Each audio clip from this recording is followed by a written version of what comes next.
Hello साथीहरू, आज म बनाउँदैछु thukpa, chicken thukpa and pork thukpa. चिकनलाई अहिले म बोइल गर्दैछु हैन। यो पानी फेरि अहिले फ्याक्नु हुँदैन, सबै धुइधाइ पारेर मैले चिकनलाई अहिले बोइल गर्दैछु। यसलाई नै अहिले सुप बनाउनु पर्छ। यो हो नुडल्स हैन, यही नुडल्स बनाउँछु अहिले म। अब बोइल गर्छु। अब मैले यसमा नुडल्स हालिदिएँ बोइल गर्नुको लागि हैन। पानी बोइल भयो, त्यही भएर अब यसलाई पाक्नु अलिकति टाइम लाग्छ।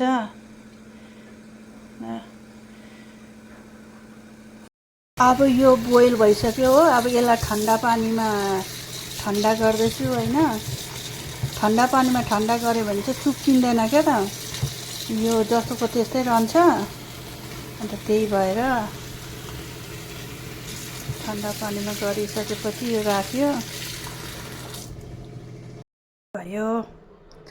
यो थुक्पा हैन, यो कोरिएन्डर, प्याज, यो चिकन, यो पोर्क, अब यहाँको सुप रेडी भयो है। यो सबैमा अब हालेँ हैन, मैले नुडल्स हालेँ। नुडल्स हालेपछि यसमा सबमा सुप हाल्छु। अन्त यसमा प्याज,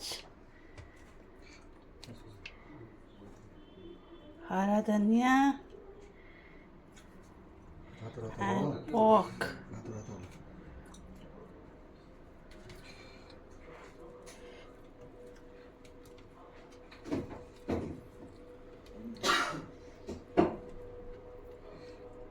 रेडी। लु अब भयो मेरो रेडी। अब मैले खानु पनि थालेँ ल। खाएँ ल गाइस।